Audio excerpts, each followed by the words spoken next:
8:15 having arrived, I'm going to call the House Education Finance Committee to order.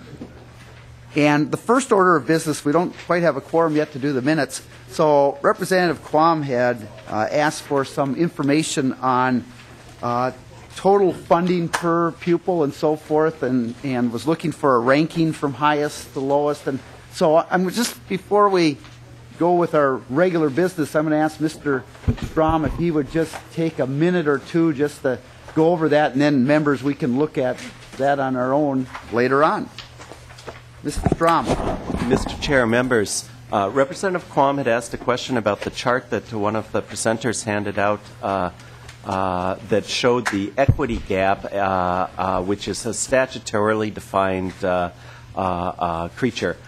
That gap only measures three components of revenue. It measures basic, formula allowance, equity, and referendum revenue. That's what's in the statute for the department to measure the gap between the 5th and the 95th percentile. We've passed out other spreadsheets this year that have shown total operating revenue and general education revenue, but the question that was asked was on the equity revenue. There's two spreadsheets in your printout, district by district listings that are sorted. The only difference between those is one is sorted on a pupil units basis, that's the weighted pupil units, and the other is sorted on an ADM or unweighted pupil basis. So if you look at the one that says sorted most to least by weighted pupil units, it's got the slightly lighter top on it. What you'll see there is a rank order on these three characteristics: basic, formula, equity, and referendum. And you can see how the range varies from most to least on that measure. And that corresponds to the chart that was passed out in the hearing the other day. Very good. And so, Representative Quam? Thank you, Mr. Chair. Looking at the base general education revenue that was handed out before, it is quite a bit different than what, why are they picking this as the parameters instead of the base general revenue? It seems to have quite a bit more detail and information in it, and I don't think it shows the fuller discrepancy with cherry picking portions. Okay, Mr. Strom, and again, as Mr. Strom said, I think the question yesterday was to the chart we saw that had the differences in equity, and that's what Mr. Strom is presenting you as under statute, what is included, what revenue sources are included. But if you might, Mr. Strom, what is not included? It would be some of the big items. Yeah. Mr. Chair, members, the big items that are not included, those components of general education include things such as compensatory revenue, which is about $500 million statewide, LEP revenue, all sparsity revenue, all those other components of general education revenue are not included, nor are things like special education revenue. And I think it raises the question of why we asked the department by statute to measure this particular gap in funding. The department may have some comments about that, but when that provision was passed in the early 90s, in part, I think the idea was, what is the equity formula working to counteract and somewhat balance the referendum revenue component. So it wasn't so much, in some ways, a total look at the system, and I think there was also some thought on folks' parts that the other components of spending, like compensatory and sparsity and things, were driven by a characteristic which by definition were creating variation. Right. But it's an excellent question about whether this is really the best measure of gap that we could put in statute. So, Mr. Strom, what we're seeing here under the statute would be things that where everyone's sort of on the equal page. So you're not going by free and reduced, or you're not going by the size of the district, or you're not going by the second English learners and so forth. It's things that would kind of be equal across the board. Well, yes, Mr. Chair, and I think really when one thinks about it, the referendum revenue is the thing that varies, and the equity put in, I think, in some ways to counteract that variation in referendum. But you can see here that this gap, even on just these three characteristics, is still quite large. Interesting, the relative rates, that a few years ago the legislators were interested in looking at what would happen if we added additional components. There was some movement, but surprisingly less movement than we thought when we added other components of general education revenue into the mix. And we'll be seeing more of these spreadsheets as it goes on during the year. Representative Quam, anything else on that before we... No, I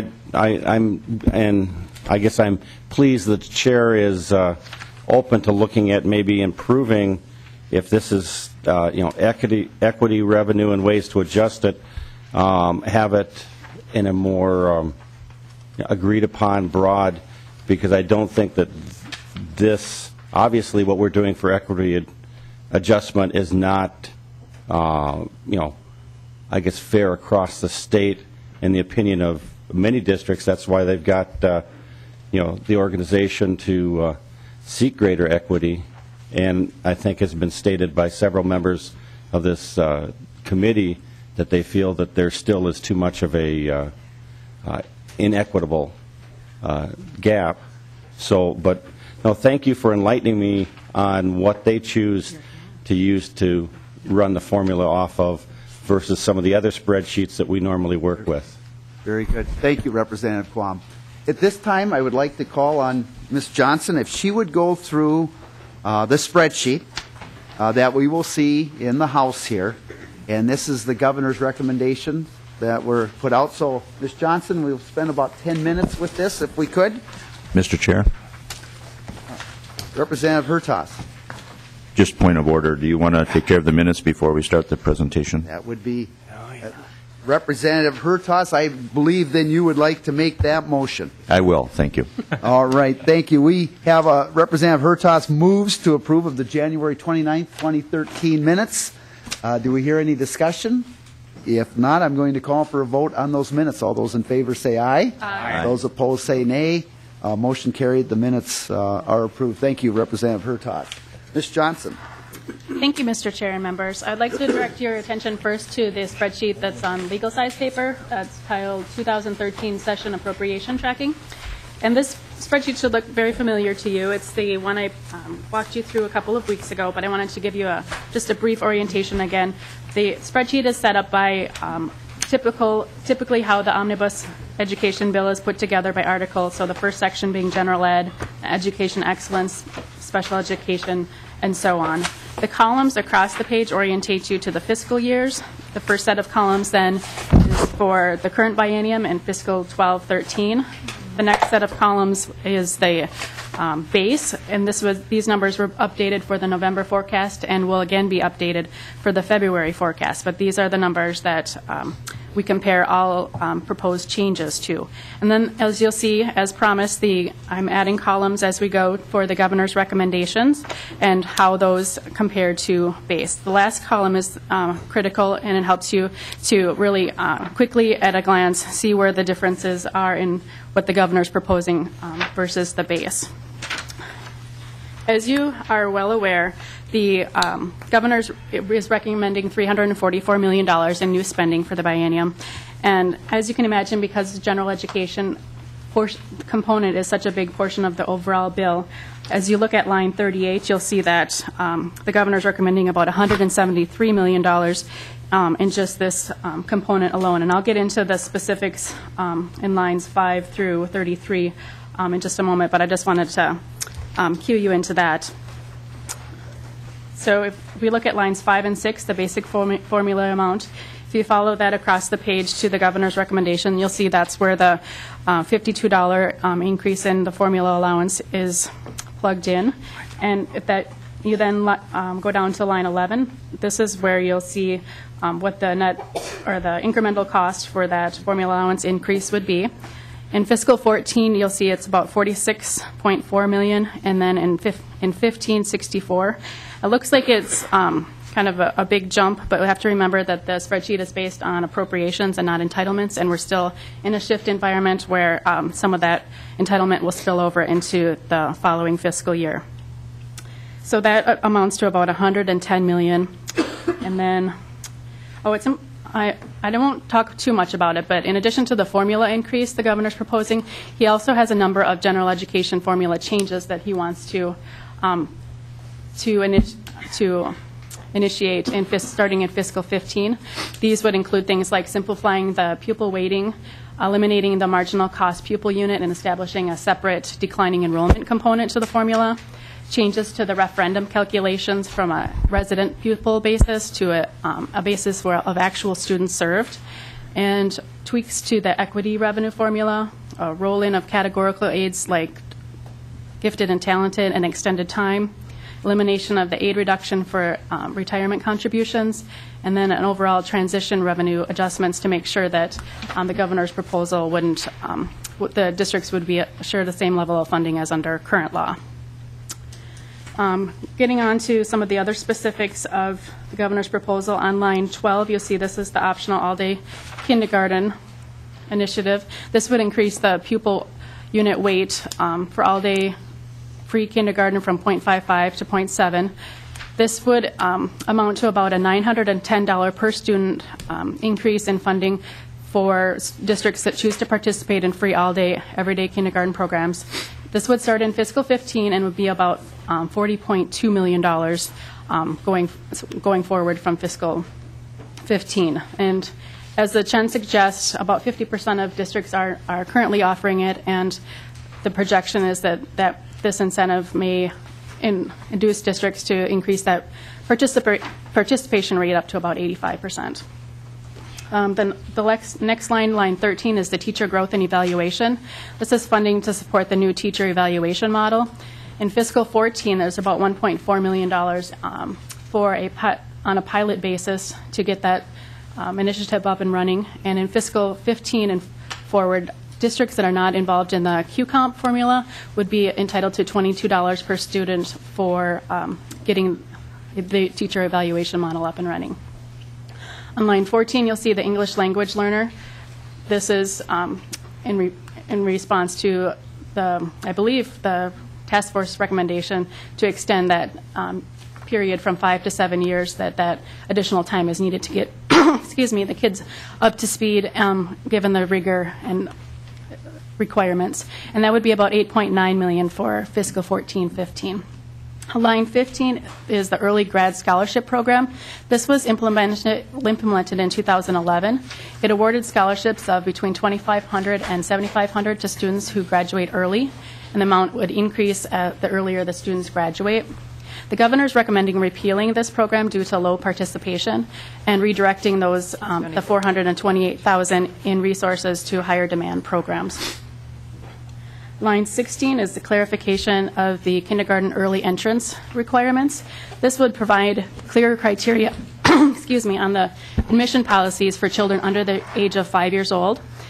There's been some uncertainty in the past or different uses of this, and so this would help avoid enrolling children too early and having them to have to repeat the grade over again. And this would result in a small savings of about $2.8 million.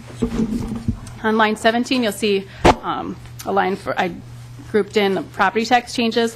As you'll see when I go over the levy spreadsheet, that one of the governor's overarching goals was to hold the property tax levy harmless with regard to his education proposal.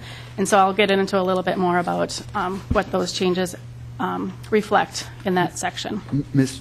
Johnson, could I ask you just to kind of cover, because we'll be coming back to this, just some of the really major areas here, because I really want to get to the task force report in like 3 minutes or so.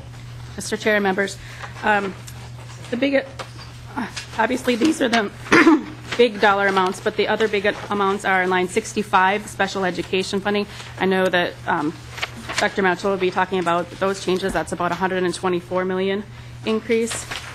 The other big ticket item, line 119, is the early childhood scholarships. Additional $44 million that would be included in that program to get the program going farther than it was in 2011. And then there are some minor tweaks to the Department of Education budget for regional centers of excellence, bullying prevention, and special education paperwork reduction that have an impact, and some minor ones to the state the state academies, and the Perpich Center. So you'll see overall on line 209, the $344 million overall increase there. And then don't have too much to say about the levy tracking spreadsheet. Again, the governor's hoping to hold the property tax levy harmless. And a lot of the changes on about the middle of the page where it says governor's rec current law difference, that is where you'll see that the differences between what the governor's proposing and the base. And a lot of the differences are a function of the proposed change that I mentioned regarding the general education formula and the aid and levy mix for those. The referendum one you'll see on line 17 is a big one, and that has a lower impact of property tax of about $5 million due to changing in the way that the students are counted for referendum dollars. And I think that's about it. So overall, the net effect is about almost $5 million in fewer and less property tax over this period. Mr. Johnson, thank you so much. And members, if you do have more specific questions later on, feel free to ask Ms. Johnson or Mr. Strom on this also. So, Mr. Chair?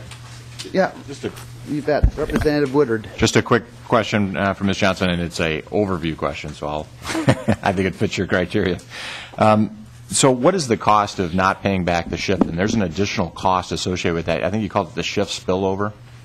Do you have a number there? I see we're getting close because of the aid property tax payment shift and the property tax recognition shift lines on 215 and 217. But do you have an overall number of what not paying back the shift will actually cost in this biennium? Ms. Johnson. I do know that these lines on 215 to 221 show because the formula amounts are increasing or the overall spending is increasing, there's additional shift savings. And so all of that would be in addition to the other. Sorry. Yeah, I think, Mr. Strom. Mr. Chair, Representative Woodard, as you're aware, there's $550 million of aid payment shift left to repay and $550 million of property tax recognition shift left to pay. In each year that we go out, as the property tax base grows, or property taxes grow, school property taxes grow, on line 215 there, you'll see that that number is generating additional savings. So that's essentially the cost of not paying it off now, is that we're gaining that additional amount of savings and we'll have to repay that additional amount. So, for example, on line 215, if you go to the November forecast for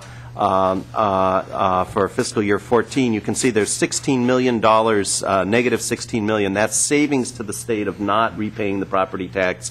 Whenever that property tax shift gets repaid, that additional $16 million will get added to the $550 million. So if we were to wait 1 year, add that $16 million to the $550. If we waited 2 years, you would add that $16 million plus the next column, the $22 million. So we'd have an additional $38 million left to repay. The same basic premise holds true for the aid payment shift. As the aid entitlement grows, the portion that we're saving is increasing each year, that it's not repaid as well. So we're garnering essentially additional savings by not repaying right away, and when we do repay, we'll have to repay those savings as well. Thank you, Mr. Representative Chair. Woodard. Thank you, Mr. Chair. And Mr. Strong, that's very helpful. So, and I get it. So it's the $61,812,000 plus the $90,623,000 on line 221. Right, so it's basically $151 million if you add those two together. That's where those numbers come from. Mr. Chair, yes. Mr. Strom. Okay, thank you, Mr. Strom. Thank you, Mr. Chair. Thank you very much. Representative Quam, quickly. Yes, this is more of a point of information. So what is being stated as savings is what Education Minnesota referred to in the last year as taking money from our kids. So that's money that's not going to the schools. That's what we're calling savings. Mr. Strom, I don't know who really Mr. Chair, Representative Quam, I think it's certainly fine to use whatever terminology one wants to use with that. I know this was a very contentious issue over the last couple of years.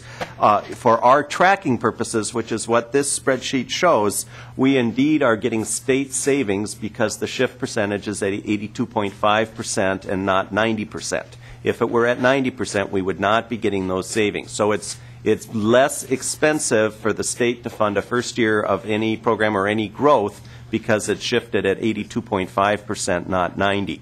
Now, when the February forecast comes out, if there's additional funds there, so the shift goes up to 88%, all of these numbers will change, and the savings we'll get from those will be less. So the whole underlying baseline there is going to change when the February forecast comes out.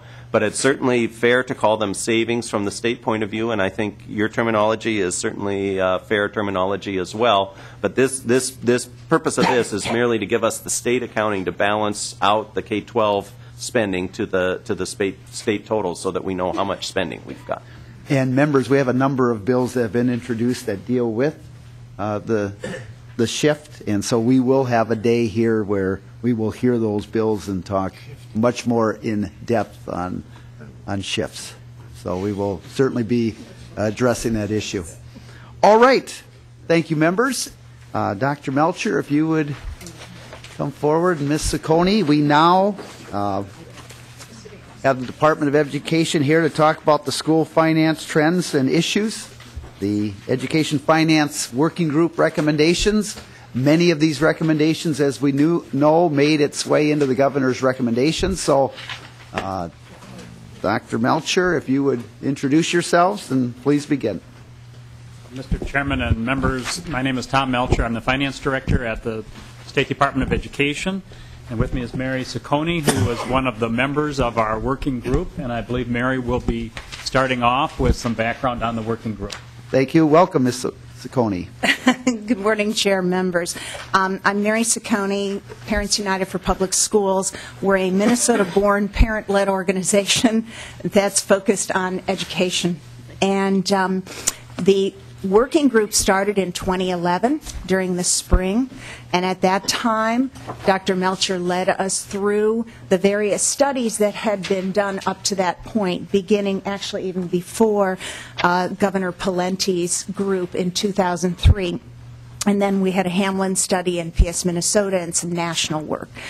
At that time, the group did come up with several recommendations, but it was too late to affect any change in the legislative process. So in 2012, the commissioner reconvened the group and added several members.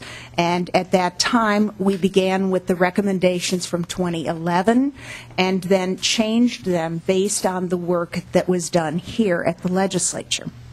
Then we worked through 2012 on many of the recommendations that Dr. Melcher will walk us through today. We also went out to over 11 locations around the state presenting the various components, and then at that time we took their information and came back and made changes. Several of the things that the task force were surprised at and wanted to try and balance was the cross-subsidy for special education, the loss of state equity funding, the fact that we were levy-dependent, and they wanted some sense of stability for funding for schools. The commissioner had several very specific recommendations from the beginning. These were priorities. The group was to focus on how the funding formula could support students and their results. She was very clear that she wanted the decisions to be made closest to the delivery of service. We needed to meet the state's commitments in statute for what they said that they would pay for. We were to try and provide greater flexibility, preserving local controls so that locals could use those dollars to the best service. It was to be more transparent, rational, and comprehensible. and be structurally sound, yet nimble enough to try and deal with the emerging issues that are coming forward for schools.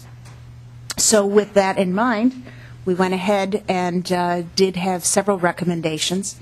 I do want to point out that while these recommendations went a long way in trying to balance and stabilize a system that has gone out of whack in the last 10 years, one of the things that was brought up over and over and over again, both in the committee and also in 9, at least because I was at 9 of the 11 outstate events, was adequacy. As much as this may balance and stabilize, there was still the question of adequacy, issues, unmet needs, the technology issues, and the issues of class size. That type of thing came up over and over again. But that, of course, was outside of the purview of the committee and actually is back in your hands. So with that, I'm happy to answer any questions about the makeup of the group or what their thinking was, but obviously Dr. Melcher is the one who can answer the tough questions.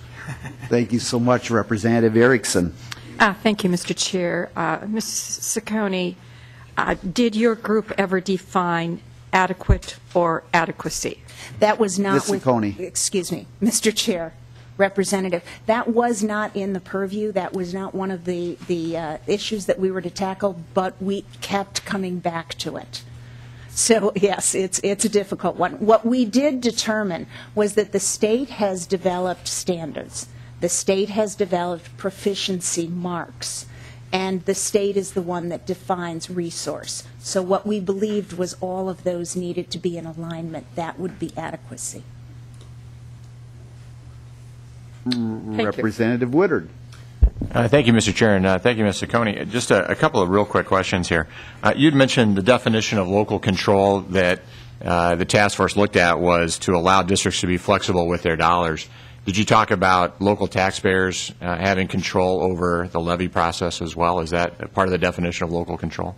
Ms. Saccone. Mr. Chair, Representative Woodard, actually there was a lot of concern about the lack of property tax fairness because of what has happened to the state equalization formula over the years. So that was much more of a compelling conversation. Representative Woodard. Thank you, Mr. Chair. And Mr. Saccone, okay, so the definition of local control did not include control by local taxpayers. And was there a minority report as well? And was there any dissension on the final report? Ms. Saccone. Mr. Chair, Representative, first off, I'm not sure that that actually was my answer. The question was property tax payers certainly have a position in deciding for their schools the dollars, but without property tax fairness, which is the state equalization formula, they would actually, it's not just their willingness, but it's their capacity to make the same commitment to their schools. That was the conversation around the table. As to your second question, we took the clickers, I don't know what they're called, I'm sorry. The vote was done by clickers, and all except 2 members voted in support of these recommendations. I do not know who the 2 members were. No one did. But after the report was done and filed, the State Chamber of Commerce did present a letter, and in that letter and in testimony since, what the Chamber of Commerce said is that they were concerned. One of the recommendations was to bring back the general ed levy, and the Chamber was concerned if that happened and other tax changes occurred, they did not know what the total cumulative results of that would be. Representative Woodard. Thank you, Mr. Chair, and thank you. I appreciate that answer. I guess going back, because I want to make sure I clearly understand what you're saying on the local control piece. The local control piece you're defining as the capacity of local taxpayers, not necessarily the willingness of local taxpayers to support levies. So what I'm getting at is the position on the definition of local control has to do more with local control over capacity as opposed to local control over voter-approved levies, as an example. Ms. Sacconi. Mr. Chair, Representative, yes. Okay, thank you. Very good. Representative Hertas. Thank you, Mr. Chair. I would just like to expand just briefly on the questions by Representative Woodard. When you're talking about many of the rural districts and you use capacity as a measurement of ability to level the equity as opposed to the voter willingness, as you framed it, I'd like you to consider the fact that many of the rural districts disproportionately are, if you will, burdened with higher values because of larger parcels of land and acreages. We've got the farm situation where ag prices have, or land values have been going up significantly, which we've heard in the Property Tax Committee. And I think it's more incumbent to look at the household income and the ability to service that debt rather than just measuring tax capacity, because what we've got in many of the rural districts, we see growing values or larger values because homes are situate on larger parcels of land, which inherently make their value more, but it doesn't necessarily relate to the ability to pay or household income. And so, just having referring to it as having a higher tax capacity and the ability to resolve equity differences isn't quite the same. And to just make the point, you could have $500 million of tax capacity in a school district that might comprise 500 households, or you might have 500 million that composes 3,000 households. And so the ability to pay is really part of what should be brought into this calculation when you're talking about trying to level the equity between rural districts and urban districts. Ms. Sacconi, yes, so there was any discussion on those districts that might be property wealthy, but income Mr. poor. Chair, members, that is precisely what we talked about.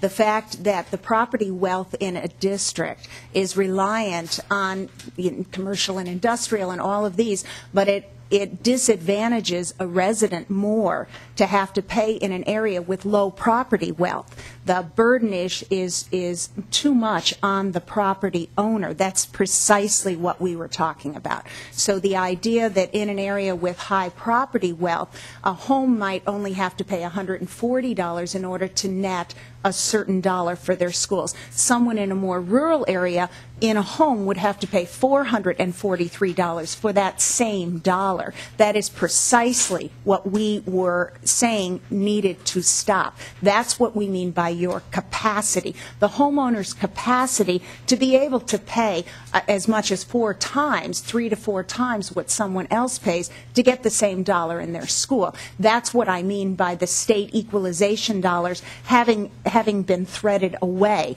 has brought us to that point. That is precisely the concern that we had. So it's not just a voter willing to give the dollars for their school. It's actually their ability to pay in a low property wealth district. Representative Hertas? Yeah, I think that kind of answers my question, but I think essentially, we kind of beat this to death because so many things, whether it's the local property tax levy for city or for county or for local government, 3 areas that normally show up in your property tax bill are always based on the value of the property and has little or no relationship to the ability to pay. Representative Radinovich. Yes, along the lines of Representative Woodard and Representative Hertas' questions, I represent Aiken County, which has a property tax base that's 42% seasonal. And so does that speak to also the question here of equity and the changes in the formula? Ms. Sacconi. Mr. Chair, Representative, absolutely. Those actions, that's what we were talking about. The 10 years ago, the actions, the big fix, the general ed levy going away, the removal of ag land and cabins, all of those had effects that have caused I would use the term destabilizing system, absolutely. And that's exactly what was, I would say that the committee, that was their greatest concern. One of their greatest concerns, adequacy the other. Representative Radinovich. Mr. Chair, thank you. So what I guess you're saying when you talk about capacity as it relates to my situation is that because 42% of that property is no longer included in those levy referendums, that those people who are voting on the issue, the burden is disproportionately placed on them because such a large segment of the property tax base is no longer included and the equity is not kept up with where we need to be. Is that what you're saying? Ms. Ciccone. Mr. Chair, Representative, precisely. Well, thank you very much. Thank you. Representative Quam. Thank you, Mr. Chair. What brought some of this discussion, I think the heart of it to me a few years ago, the first time that a levy failed in a certain district, there was a letter from a retired lady who said that she was torn because it was the very first time she voted against, but it would have been the equivalent of her phone bill each month, and she didn't have the money, even though the house she lived in and had raised her children in was of fairly decent value according to the county assessor. Her income didn't correspond to that, and she no longer could afford that. And I think that's part of what we're getting at. Rural areas, other areas where the values, I mean, a farmer, if you sell your outfit, you've got a lot of money, but you're not a farmer anymore. So I think the point of looking at income, especially in many of the areas where you have a large portion of retired people, would be, I think, a nice, just, and prudent way to look at it. So it's not just what the assessor puts down. So I think it illustrates just how complex this situation of fairness is. And remember, I think all of your comments here gets to the point Ms. Ciccone made is how can we lessen our reliance on property taxes to fund education? Back after the 2001 reform, 12% of our revenue coming into schools was from property taxes. Now it's 20%.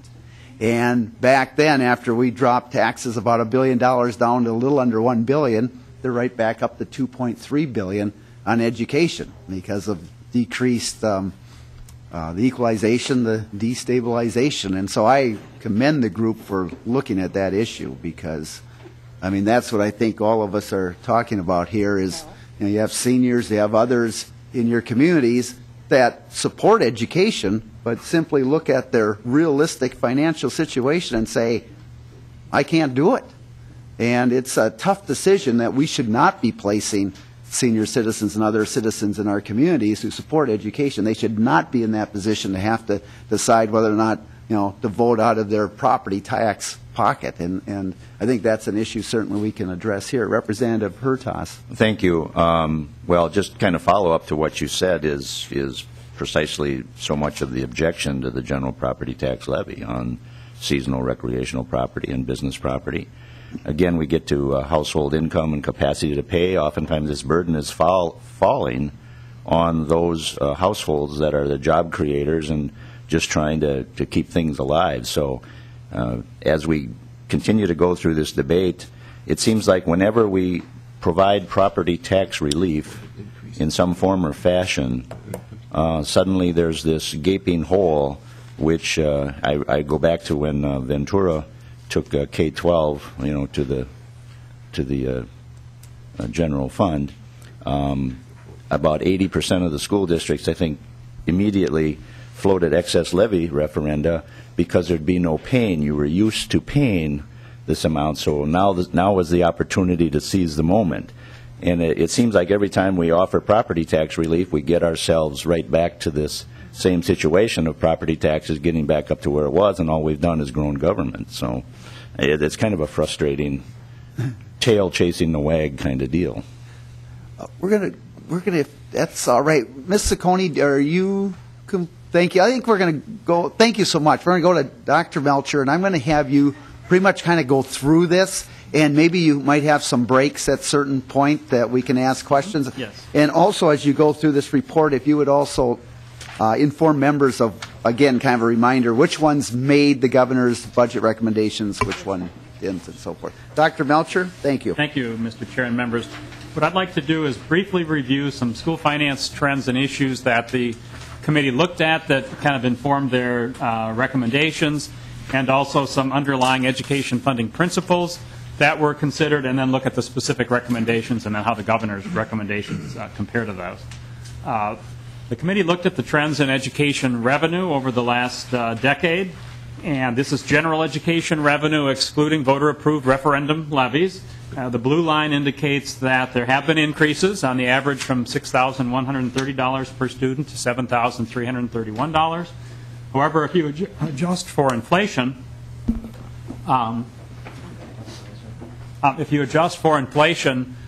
you will see that there has been a net decrease of several $100s per student, depending on the inflation measure that you look at.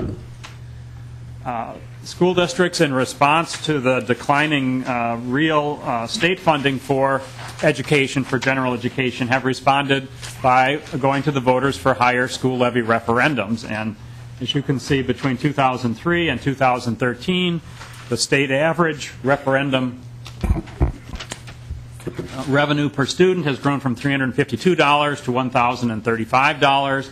If you adjust for inflation using the same two indexes, the referendum levy has still more than doubled over that period of time on a per student basis. During this decade, we've also seen some dramatic changes in the nature of the students that are served in the system.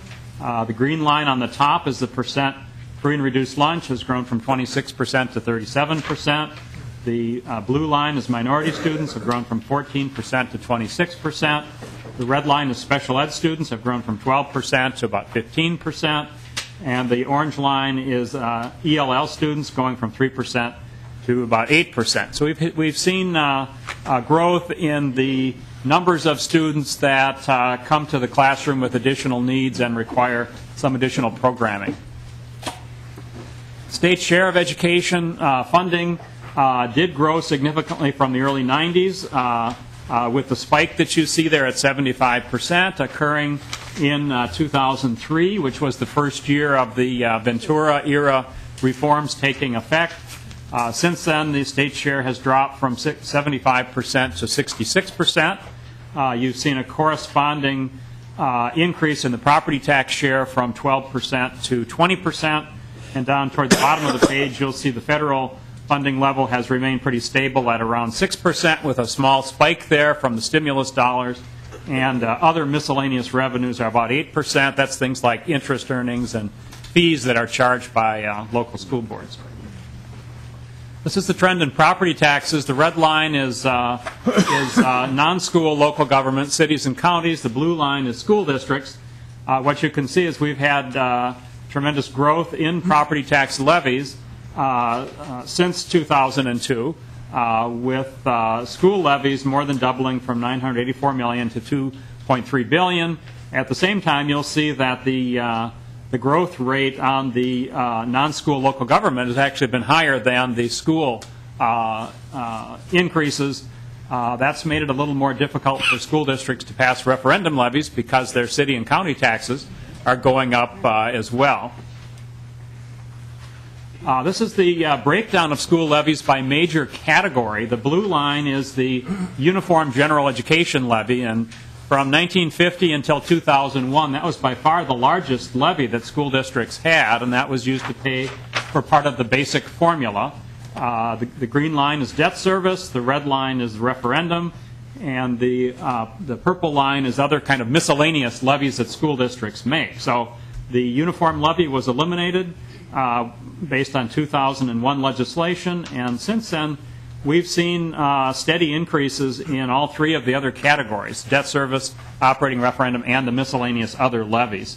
So you might ask, what are the other miscellaneous levies? Well, in 2002 we had $223 million in other miscellaneous levies. The largest one by far was the health and safety levy, but we also had levies for integration, community education, alternative facilities, career and tech, and so forth. You fast forward 10 years, you'll see in pay 2011 that had grown to $707 million of other levies, and we have a lot more categories now. And what we see is that there are a number of categories that didn't exist back in 2002, such as the operating capital levy, which is now the largest levy. The state had paid for 100% of operating capital expenses back in 2002, and as a result of state budget problems, we shifted that to the local property taxpayers in part. Also, the QComp levy is a new one. The OPEB levy is a new one. So we've added more categories of levies, and one of the distinguishing characteristics of these new levies is that they're not uniform. So instead of having all school districts making a comparable level of tax effort to raise a uniform formula, we have a variety of levies that are available to some school districts and not others, and they tend not to be equalized, so they depend a lot on the local tax base to raise the funding. Another issue in school finance over the last 10 years is special education cross-subsidies, and that's just a fancy term for the unfunded cost of special education. Back in 2003, the average cross-subsidy was $478 per student. So if we paid you $46.01 on the general education formula, first thing the school district has to do, take $478 off the top to cover the hole in the special ed budget. You've really got about $4,100 to pay for all of your regular programs. Today, that number stands at about $631, so it has increased. If you adjust for inflation, depending on the inflation measure you've used, it's fairly steady. There have been some ups and downs in that over time. One measure that I think is a good indicator, though, is what's the special education cross-subsidy as a percentage of basic revenue? Because school districts are going to have to take money out of their basic general education formula to cover the whole. And what we've seen is an increase from 8.8% in 2003 up to 12%. So now when we pay you, your school districts, the $5,224 on the formula, the first thing they have to do, okay, let's take 12% of that money and ship it over to cover the hole in our special education budget. So the situation has gotten worse over this period of time. We talked a little about referendum levies earlier, and what's happened over time is that the state's share of referendum revenues has declined. In the wake of the Skeen lawsuit in the early 90s, the state initiated a property tax levy equalization program to try to create a level playing field for school districts across the state when they go to the voters to pass referendum levies, so that you'd have a similar tax rate no matter where you are in the state. Depending on your tax base, the state's going to kick in a portion of those dollars. Well, we were in the mid-30s as far as the percentage back in the 90s. By 2004, we were down to about 25%, and we've seen a continual decline since then. We're currently at about 11% of the referendum levies being covered by the state. The state also initiated debt service equalization in the wake of the Skeen lawsuit. Traditionally, we were in the 10 to 15% range. By 2003, we were at 6%. Now we're at about 2%. So it becomes more of a challenge for low tax-based school districts to issue bonds to repair their school buildings or to add on when they have growing enrollment. So what's happened to the equity measures? You looked at some equity statistics in the early part of this hearing. Back during the time of the Skeen lawsuit, we had a 37% gap between the highest spending districts and the lowest spending districts when we just look at the basic formula, referendums, and equity revenue. And between 1992 and 2003, as a result of the equalization that was introduced along with caps on referendums, that disparity dropped from 37% to 18%. And since 2003, because of more reliance on referendum levies and less equalization by the state, that gap has grown from 18% up to about 31%. You're all familiar with the state budget. I won't belabor that. Of course, we know we have a $1 billion shortfall in the 2014-2015 session. And, of course, you've had a discussion about shifts already. I won't belabor that. But that was part of the things that they looked at. This last slide here in terms of trends is the state and local revenue as a percentage of personal income. This is from the price of government data, and what we've seen over the last 20 years is a gradual decline in the percentage of personal income that goes toward public education. Mr. Chairman, I've got kind of a transition here where I'm going to now talk about some funding principles that were used by the committee. Representative Grunhagen. Thank you, Mr. Chair. Thank you for the presentation, Mr. Melker. Just an observation and then one question. You know, the same way that we see inflation affect school funding, it also affects the incomes of the taxpayers paying for the funding, okay? So their purchasing power of their income is going down at a similar rate. And I think it's wise for all of us to understand that while we have a government, this is a bipartisan comment, that perverts our monetary system with huge deficits. And again, previous Republican administrations have also done this. It ultimately devalues our purchasing power of a dollar, and it makes all of our lives miserable, okay? So what we believe we're getting, in effect, we're being shorted when the value of the purchasing power. Now, according to my articles I've read, the purchasing power of our dollars dropped about 30%, which pretty much lines up with your first slide here, from 7,331 down to 5,132. That's my observation, just for everybody to think about. Second is the question. You know, I was in a school district where we went into SOD due to declining enrollment and other things. We wound up about $750,000 in debt, small school district, and we were threatened by the state to be taken over if we didn't straighten it out. Well, we tried referendums. They both failed, and the voters said no. So we looked at the structure of how we delivered our educational programs.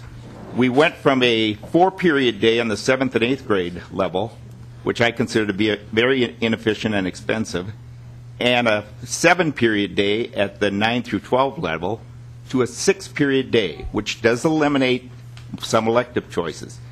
We saved, just on that one change, over $300,000 a year. We also privatized our buses, cooks, custodians, and we made another number of other changes. In 2 years, we went from $750,000 in SOD to a $4.5 million surplus, okay, without a tax increase. So my point is, and my question to you is, do you provide school districts with information as far as the structure on how they deliver education, on how much it would save them if they changed the way they delivered education? In other words, is there a report that goes to a school district that says, here's your cost in delivering K-12 or 7-12 education if you go with a 4-period day versus a 7-period day versus a 6-period day? Because most of us on the board didn't realize the amount of savings. And by the way, a 6-period day still kept a strong academic program, and we had, knowing GSL school district, we had a strong athletic program. So we were able to do those changes and save that money without a tax increase. So do you provide school districts with any type of comparative data on the structure of how they deliver that education so they can evaluate that? Mr. Chairman, Representative, I believe that the school districts look to the School Board Association and Superintendent's Association for that kind of management information. The State Department of Education probably doesn't have the expertise to do good evaluations on that kind of subject. I think that's a very important issue that you raise, and something school districts should be looking at, but probably the State Department of Education does not have the expertise to really provide a lot of help and advice to districts on that. Ms. Hermanson, you want to introduce yourself? Members of the Committee, Rose Hermanson, Assistant Commissioner. On policy issues, you know, we have Dr. Melcher here to answer factual questions. I think he's answered it fairly succinctly. We do rely on local school boards to make the wisest decisions about the use of their dollars. If a district is in statutory operating debt, there is a state law, though, that does require them to come up with a plan in order to solve that problem. And we do attempt to work with them as they put that plan together, and you know, how they do it and some of the changes they make. This group did not get into structural decisions about the delivery of education. Maybe that's a good thing. Something we should look at down the road. But they looked primarily at the financial.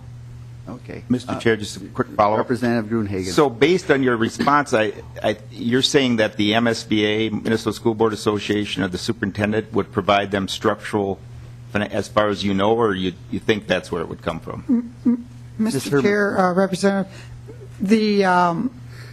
this subject as a guidance to school districts and having them look at what other districts are doing is not one that the department as a whole has sat down and organized staff or advice around. But I do know that school boards associations and superintendents regularly communicate with each other about individual issues about how they change and redo the design of their schools and what they're delivering. Representative Gruenhagen, this is a little bit out of the purview of the task force, and I'd like to stick to this if we could. We've got a few. Yep, just a comment for yourself. Gruenhagen. Mr. Chair, maybe it's something we could look at down the road, how structure of delivering the education affects cost for the local school district, because it is eye-opening to see the difference in delivery of a 6-period, 4-period, and 7-period day. Thank you. Representative Bernardi. Thank you, Mr. Chair. Since we're fortunate to have Dr. Melcher here, who is one of the most respected people on education finance in the state, I would like to ask him to go over the slide 16 about the school shift. I think this is something that the public is very interested in, and it's important that we have the public trust, and they want the school shift paid back, and I think having your comments on this page would be helpful to the public as well as us. Dr. Melcher. Mr. Chairman and Representative Bernardi, this is summarizing the current status of the property tax shift and the aid payment shift after the paybacks that have been made here. $313 million in March of 2012 and another $1.3 billion in December of 2012. So currently we have a $546 million aid payment shift. As Mr. Strom indicated earlier, that aid payment shift continues to grow each year, and the longer you wait to pay it back, the larger it becomes, because it's a percentage of whatever the total amount of aid is in the system. So as the formula gets increased, you're increasing that over time. And then the property tax shift is a percentage of the levy. Traditionally, school districts have taken the May tax settlement. They put that in the bank, and it's available for the school year starting on July 1st. And with the property tax shift, we've told the school districts, take that May payment and use it for the school district, for the school year that's just ending, and then we make an aid reduction the first time we do that. So we've told them to count their property tax money early, and we make a state aid adjustment to take that away. Now, we do have a process in place to gradually pay back the shift as the forecast improves. We're all hoping that the February forecast will improve again and that we'll be able to make another payback, but we don't know that at this point in time. So this is just the current status of where we're at with the shifts. We still owe $1.1 billion, and by the end of 2017 it'll grow to 1.2 something. Thank you. Thank you, Mr. Melcher. All right, Dr. Melcher, I'm going to have you, I think we're going to have him complete this. I want to go over, and if we have questions at the end, we'll have time for that, and you'll be first on the list. Mr. Chair, I have a question that relates to what he just presented, about 3 questions that I think I should ask. Representative Erickson, is this on the school shift?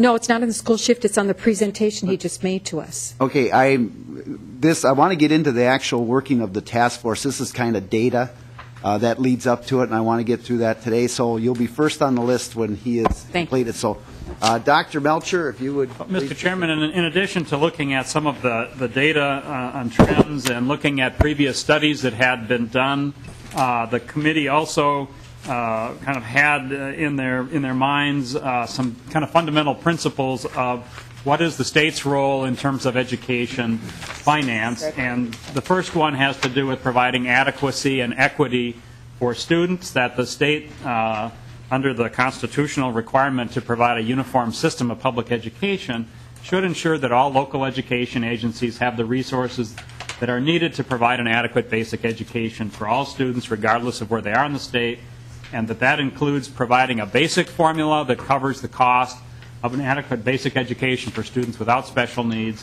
and then additional funding for excess costs such as high-need students, special education as an example, or unique district characteristics, such as sparsity, which causes transportation costs to be higher.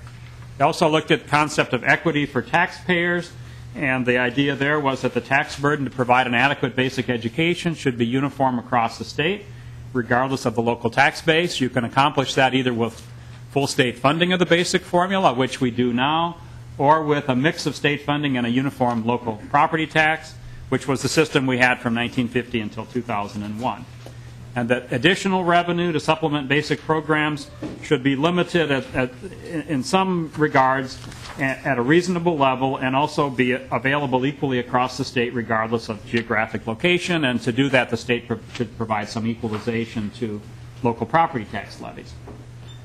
In addition to that, the state has a role in ensuring that the funding system is stable, predictable, and provides sustainable revenues over time, that resources are allocated through an understandable statewide formula that is rationally related to the educational need, and that also minimizes burdensome paperwork, and that it provides incentives and flexibility for local education agencies to increase the achievement for all learners and close achievement gaps. So those are kind of some general underlying principles. Now, here are the working group recommendations. So first of all, the working group proposed a general education formula of $6,300 per student.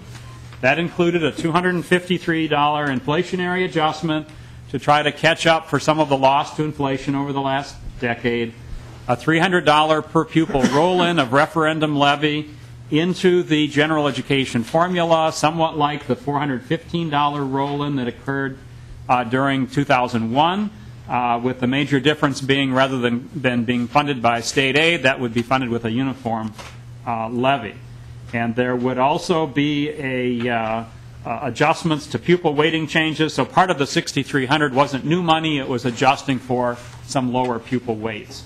As far as the governor's recommendations, how they compare, the governor is at a $5,700 formula recommendation, which is a $52 inflationary increase, so $52 versus $250 for inflation, and the governor did not recommend the referendum roll-ins.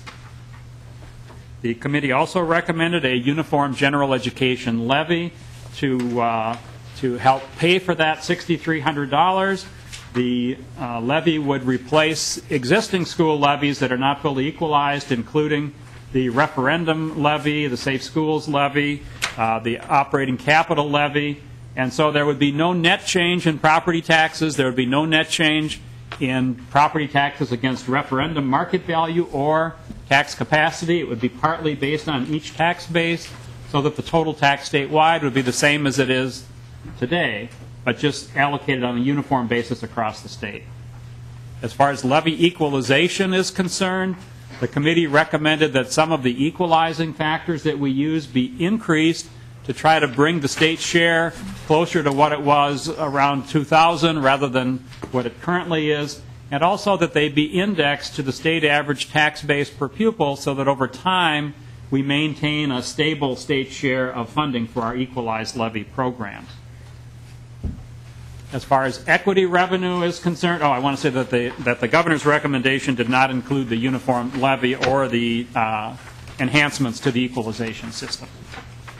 As far as equity revenue is concerned, the committee pointed out that there are concerns about the current equity formula. It does not necessarily target funding to districts with the greatest need. Districts with no referendum at all don't qualify for the sliding scale, so the districts with the lowest revenue don't get the equity funding. There's an arbitrary 25% adjustment for metro districts that's not tied to need. And so the committee recommended a simpler equity formula based on a sliding scale from $100 per pupil if a district had no referendum to $0 if a district had a referendum of $1,400 or more. And that would apply statewide, just one simple formula. And the governor's recommendation on equity revenue is very similar to the committee recommendation. The governor increased the high end of this to $2,000, so a district that had a referendum a little higher could still get some equity revenue. But basically, the governor's recommendation was very similar.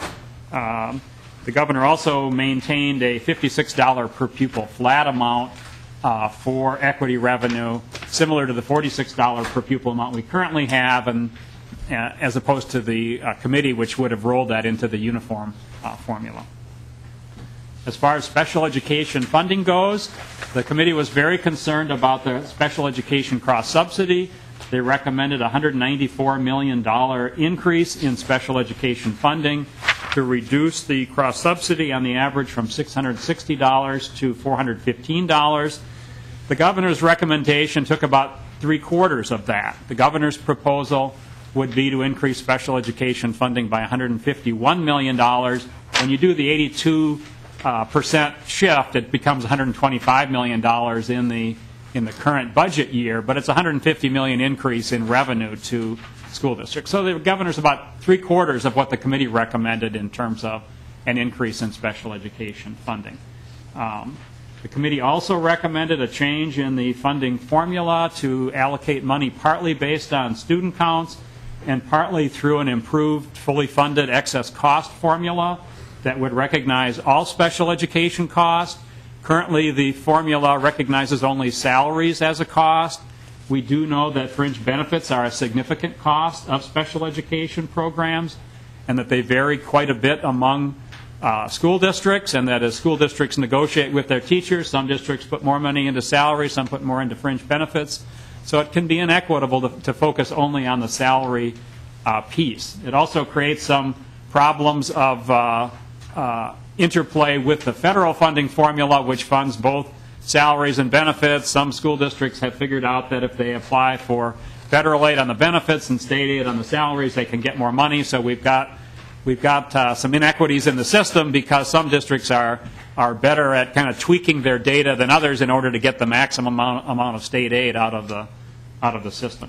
Another important recommendation from the committee was that we require the serving school district or charter school to cover 10% of the unfunded cost of special education.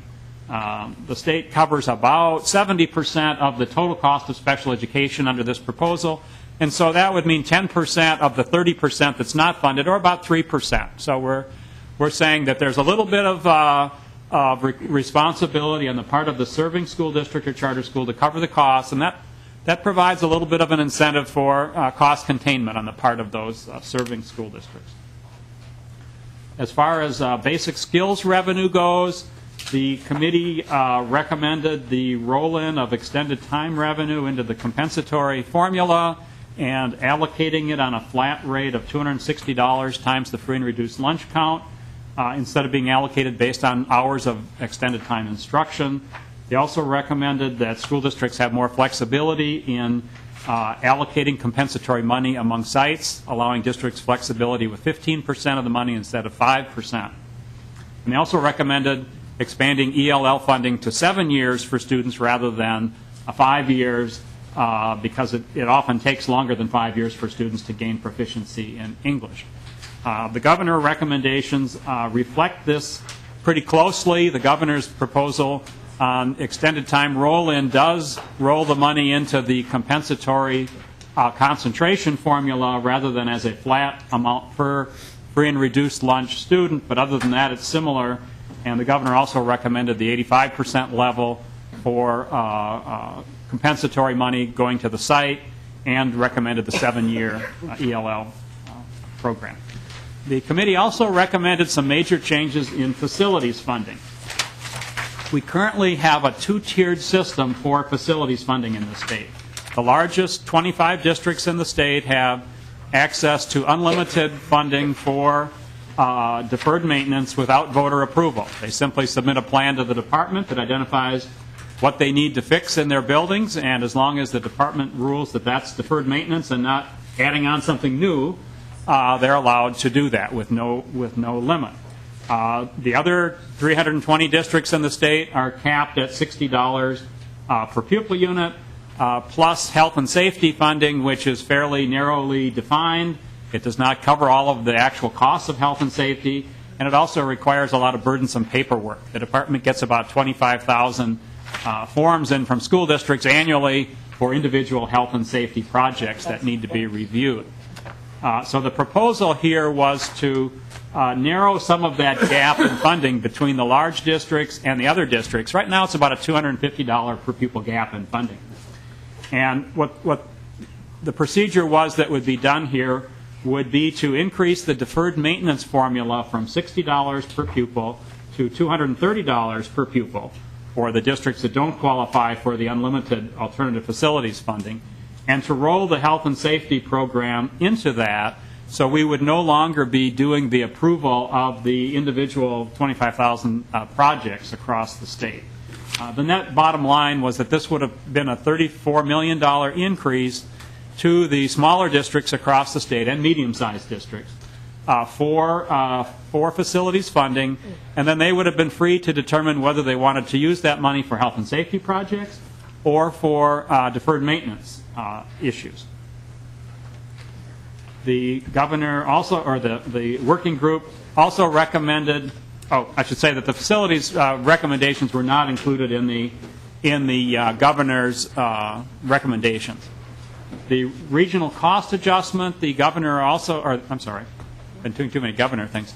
The working group also recommended a regional cost adjustment for the metropolitan area and for larger school districts in greater Minnesota. It would have rolled $400 per pupil unit of referendum money into a new regional equity levy. Most districts in the metropolitan area do have higher referendums, and if the truth be told, they're using them to pay for higher costs in the metropolitan area, mostly associated with higher staffing costs. So this would say that's really not the original intent of referendums, which was to pay for extras.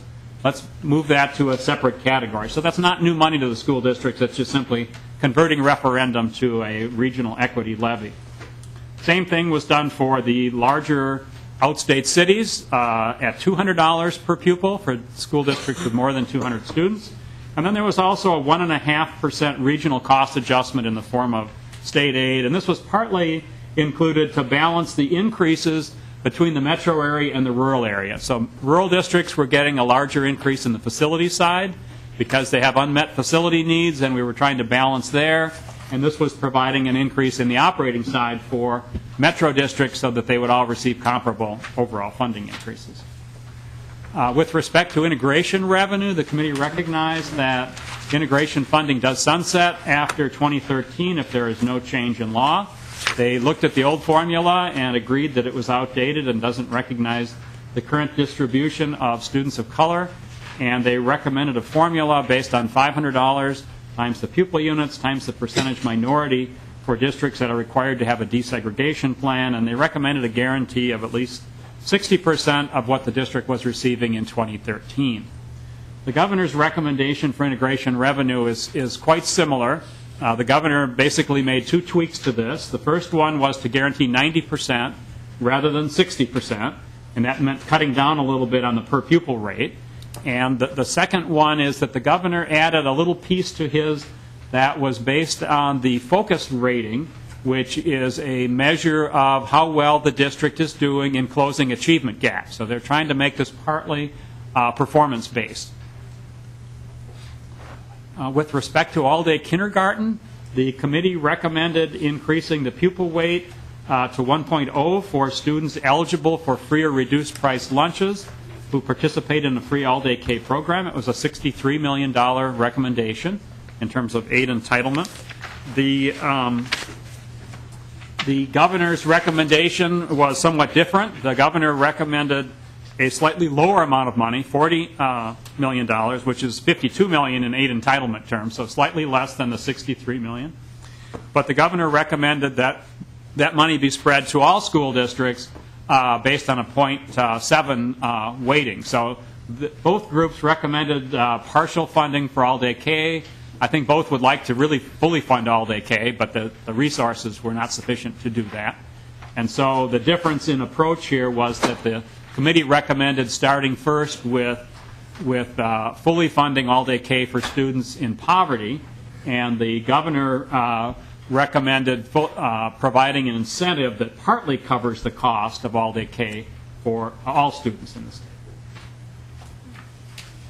Other changes the committee recommended: simplifying the pupil accounting system with pupil weights of 1.0 for elementary, 1.2 for secondary, eliminating resident pupil units, converting referendums to a rate per adjusted pupil unit. There would be no marginal cost pupil units. That's the mechanism we currently use to adjust for declining enrollment. Instead, we would have a separate declining enrollment component. The governor's recommendations do include these same changes in terms of simplifying pupil accounting. The group also recommended that the aid reduction for pension rate changes be eliminated. That's kind of a frozen subtraction against school district aid based on the amount they saved in 1997 as a result of a change in employer contribution rates. There's been a lot of changes since 1997, and it's just not fair to base school funding on data from 1997. So the idea was eliminate that adjustment, roll it into the general education formula, and simplify the system. Also providing a hold harmless to districts with a below average reduction. The committee also recommended a phase-in of revenue if the total amount of resources was not sufficient to do this in 1 year. The bottom line recommendations from the committee was a $633 million increase in school funding, including $217 million on the formula, $194 million in special education, $63 million all-day K, $34 million facilities, $38 million pension, $52 million for regional equity, and adjustments to compensatory integration and small school sparsity for inflation. These are aid entitlement numbers, so you would take 82% of that if you want to make it comparable to the $344 million the governor has in his budget. The governor on comparable items has recommended about $290 million of education increases outside of his early childhood proposal. So the governor's recommending a little less than half of what the committee recommended. The committee also recommended some roll-ins, reallocations, taking some referendum money, adding that to the basic formula or the regional equity, eliminating equity, transition, safe schools, and gifted and talented, rolling those into the formula. That was not new money, just moving dollars to the formula. So the governor did not recommend the roll-in of the basic referendum into the basic formula. Or the equity. The governor did, however, recommend rolling the gifted and talented into the basic formula. So of all these roll-ins, the gifted and talented is the only one that the governor proposed. Bottom line, proposed change in revenue. The committee recommendations would have been about a 7% increase. They also recommended that if we didn't have the resources to provide a 7% increase, that we phase that in over time. The governor recommendations provide about a 3% increase in fiscal year 15. So again, a little less than half of what the committee recommended in terms of average increase in funding. The committee recommended a zero change in property taxes statewide. And to the extent possible, the committee attempted to balance that, so there was no net increase or decrease in taxes in the metro area versus rural parts of Minnesota.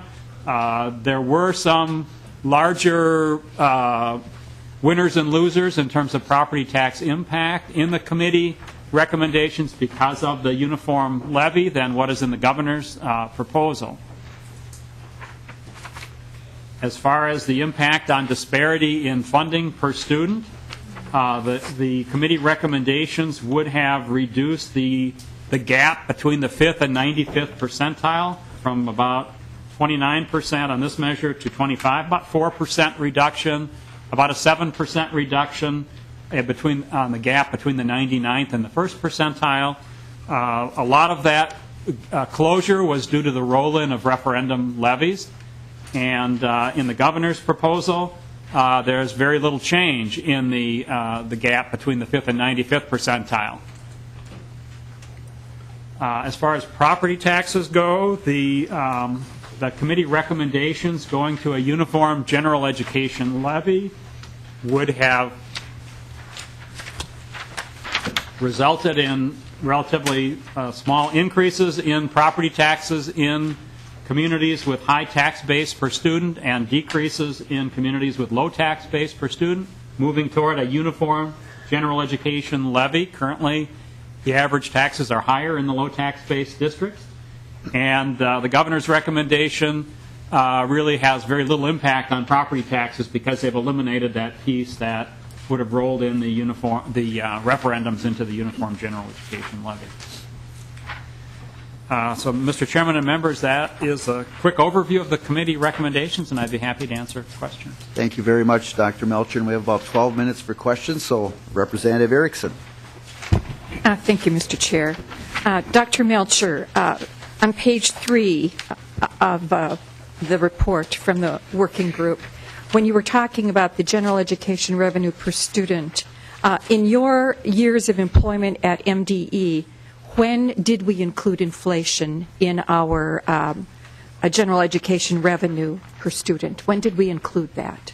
Dr. Melcher. Mr. Chairman and Representative Erickson, the formula allowance gets set every odd-numbered year by the legislature, and there have been many years when I have been at the Department of Education where the legislature has set an increase in the formula that was at or exceeded the rate of inflation.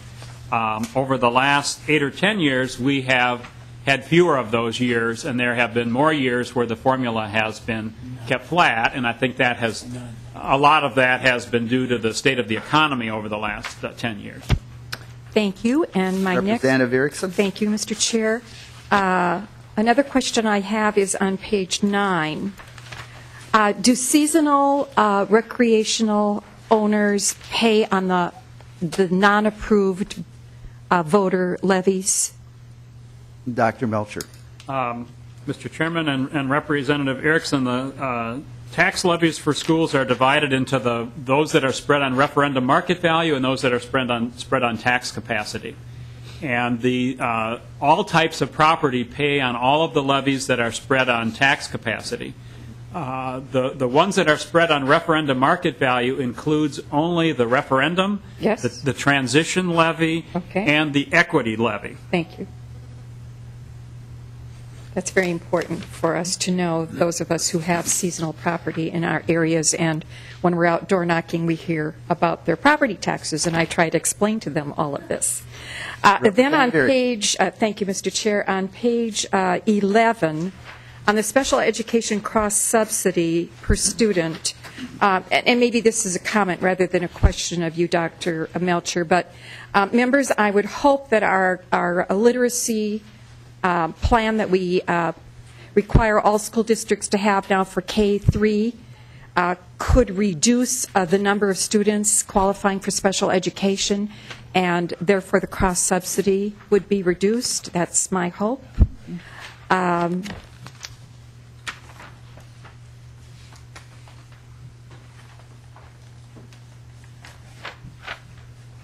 You know, and just one last statement about, you know, the fact that we're suggesting here that the property tax burden for school districts on our citizens has become too great. What I have found in visiting with my folks is that the more the state does, the less incentive there is for locals to increase our tax base. So when in Mille Lacs County we set about planning strategically for the county for the next 5 to 10 years, and I served on the economic development piece, we specifically said we have to do something about raising our own tax base and not always look to all of the taxpayers of Minnesota to bail us out. And so I think, you know, that's an important message that we carry as we go door to door, or we're now in our town halls, that raising a tax base, luring industry and commerce to our local districts is important to help our constituency understand that that we have a responsibility and for county, city, and school districts, and we can't just ask all taxpayers, especially when we look at the creation of another general education levy, to bail us out. So let's work hard to make our county, our communities attractive for business and commerce. And that's my closing statement. Thank you. Thank you. Representative Morgan. Thank you, Mr. Chair. Dr. Melcher, I'm fascinated by the chart on page 17 of the presentation. It would seem that this chart tells a story that parents and students and teachers and administrators are experiencing and school board members are experiencing in their districts. It would appear that in this school year, we are spending less as a percentage of personal income, and I know Representative Grunhagen mentioned earlier that, you know, inflation affects people's personal income as well. But as a percentage of personal income even, we are spending less than as far as this chart goes back, which is nearly a generation.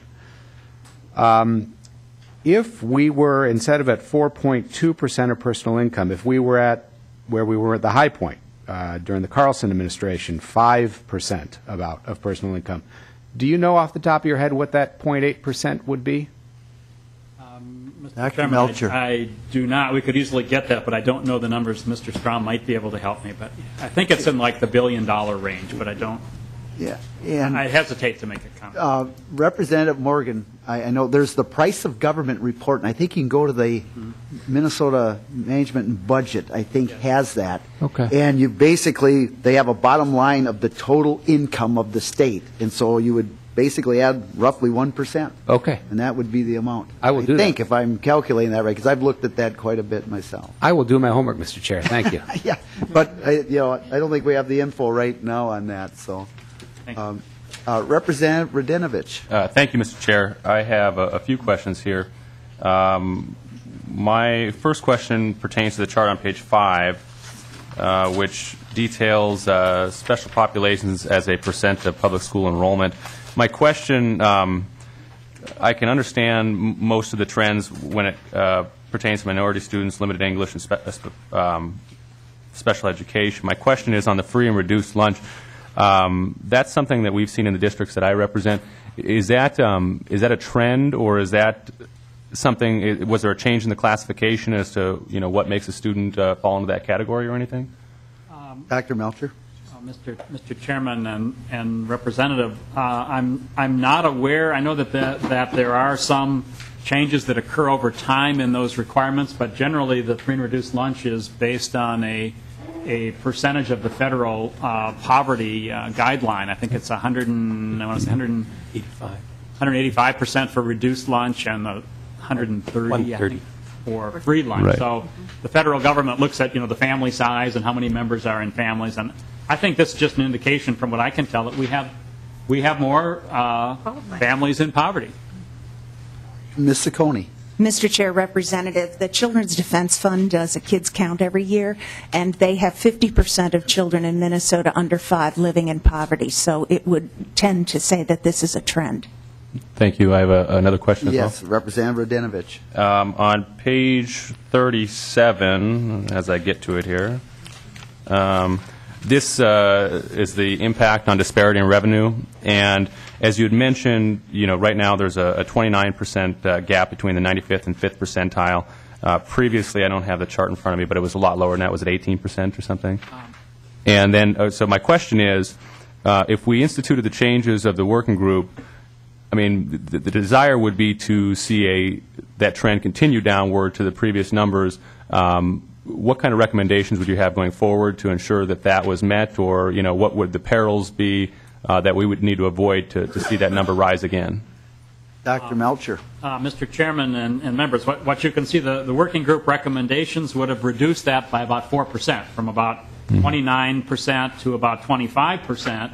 And to get there, what you see is the school districts at the high end of the distribution were getting a smaller increase than the districts at the low end. That's not very, very popular to create revenue increases that are significantly different for different groups. So it's quite painful just to get a 4% decline. And the way that we accomplished the decline in the 90s and into about 2000 was it was a very gradual process, where there was a cap placed on referendum revenue, which was fairly low, and there was also a substantial amount of state equalization aid provided for low tax-based districts, which made it easier for them to pass referendum. And that combination, over 10, 15 years, was sufficient to lower that factor from 37% to 18%. I think it would take a number of years with a similar kind of a policy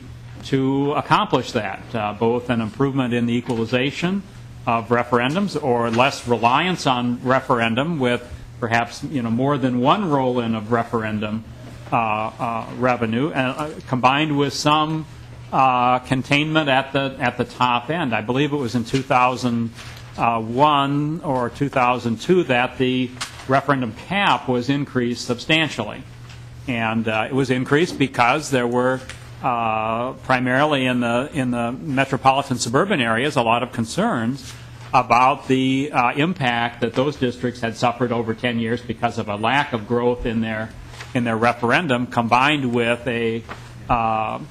increases in the general education formula that weren't always keeping up with inflation. And so I think in order to accomplish that, you would have to do something to make the funding more stable so that the school districts felt they could count on some sort of inflationary increases in the general education formula over time.